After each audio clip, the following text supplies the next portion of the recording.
My name is Adaora. For 15 years, I called myself Mrs. Chike Okafor with pride. When people saw me and my husband together, they always said, "God really joined you two." And I believed them. I truly did.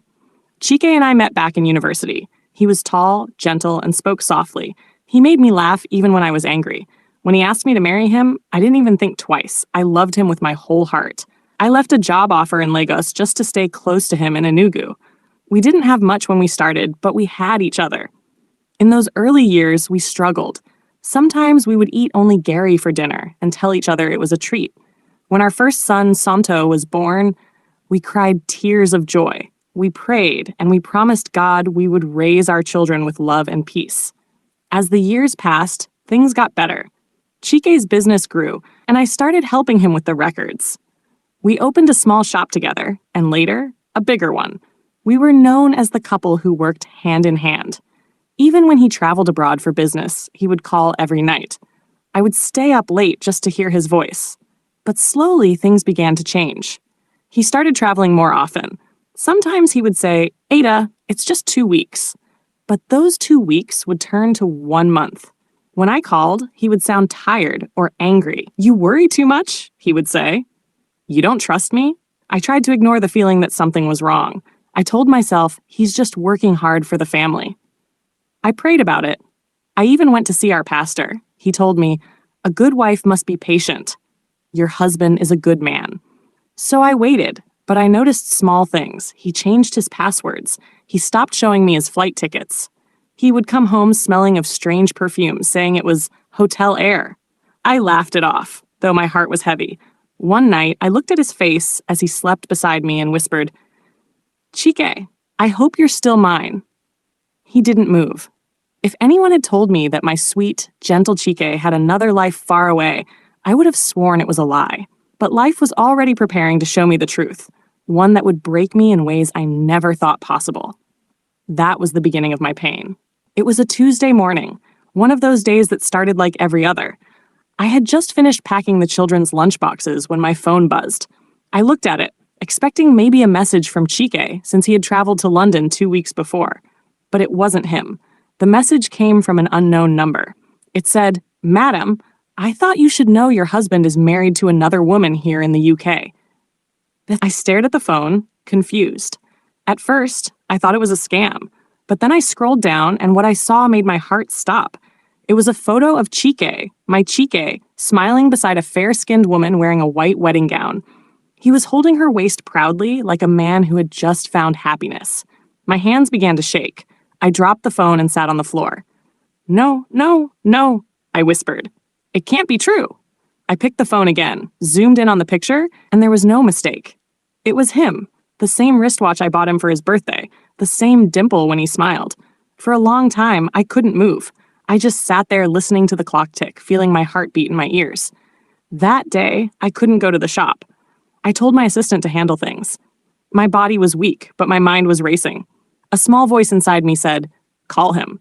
Another voice said, "Don't. Watch and wait." By evening, when he called as usual, pretending everything was fine, I decided to play along. "How are you, my love?" I asked softly. "How is London?" He laughed. "Cold as usual. Don't worry, I'll soon be home." I wanted to scream through the phone. Home? Which home? But I swallowed the words. I said only, "We miss you." That night, I couldn't sleep. I searched his name online, and that was when I saw more. Pictures of him and the woman again. Her name was Amara Okafor. She had even written "my husband" under one photo. By morning, I had tears in my eyes, but fire in my chest. I printed everything. I needed to see it with my own eyes. When my mother came to visit that day, she noticed I was quiet. "Ada, are you all right?" she asked. I smiled weakly and said, "Mama, I'm fine." But I wasn't. Something inside me had cracked open. For the first time since I married Chike, I felt truly alone. I sat by the window that night, staring at the stars, and asked God one question. Why me? The house was silent, but inside me, a storm had started. A storm that was only just beginning to rise. For 3 days, I couldn't think of anything else. The pictures of Chike and that woman kept flashing in my mind like a bad dream that refused to end. Every time I looked at my children, my heart broke. How could I tell them that their father, the man they looked up to, had betrayed us?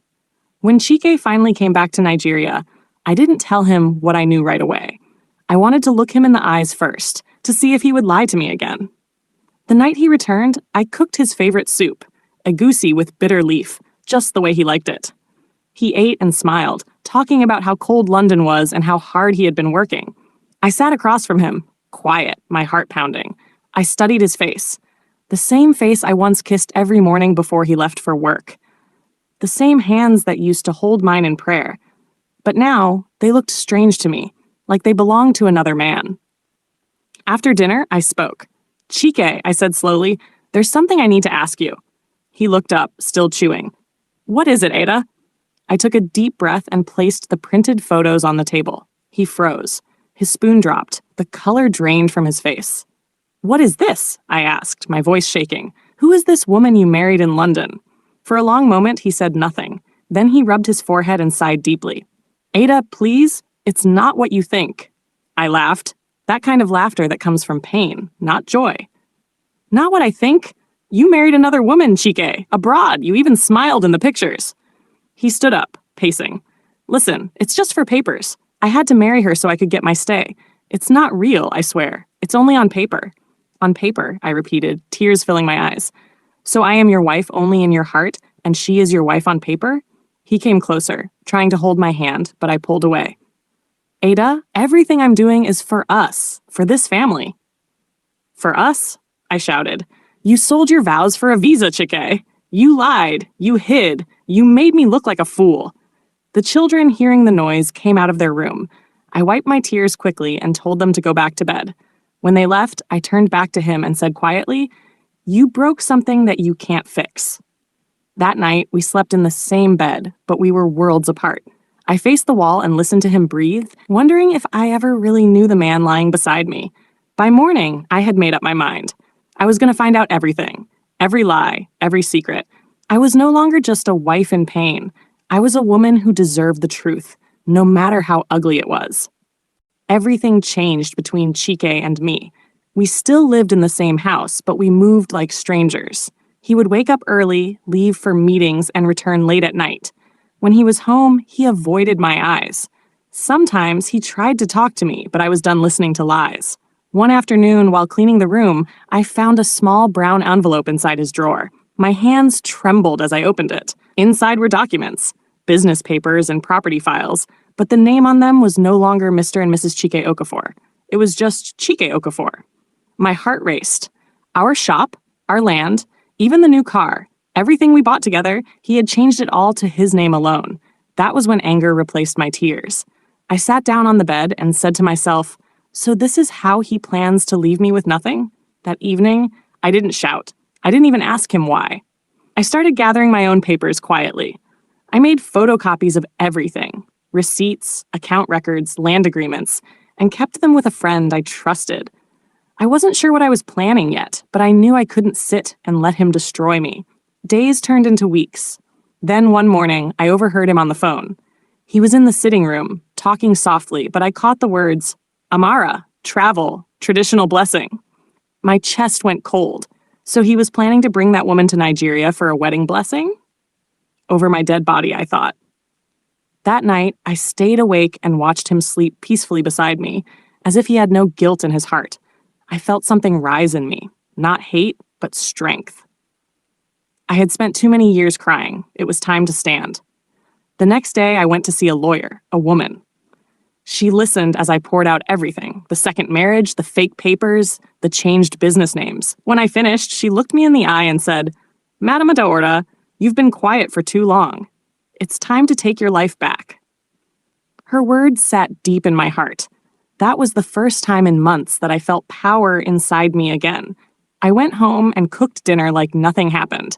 Chike ate quietly, and I smiled for the first time in weeks.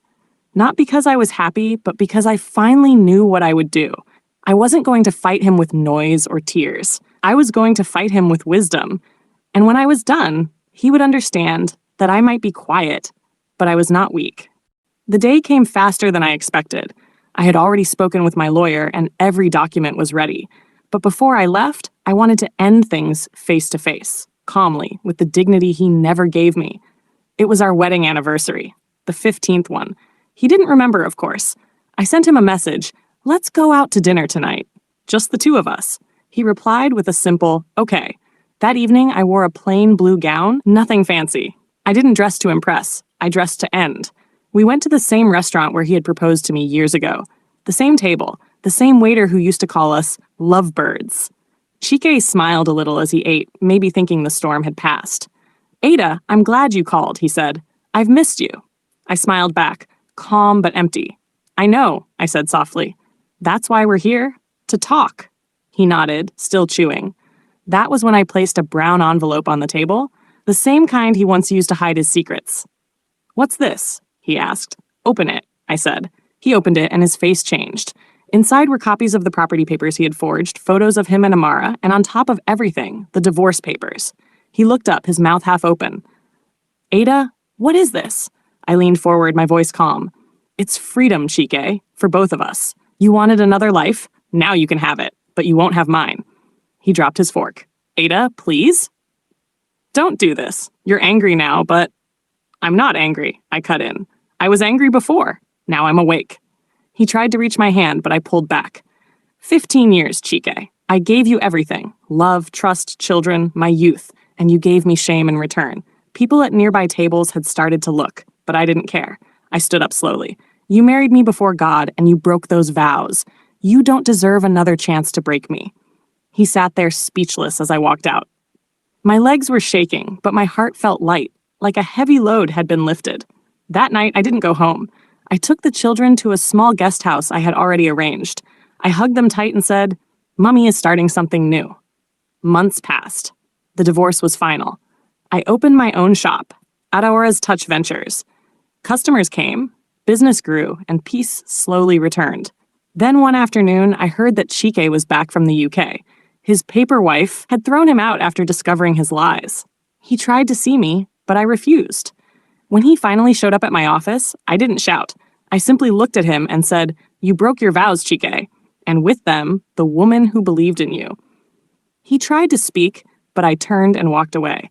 For the first time, I didn't look back. Now, when I stand in my shop and see my children smile, I know the truth. That sometimes the best revenge isn't shouting or fighting or trying to make someone feel your pain.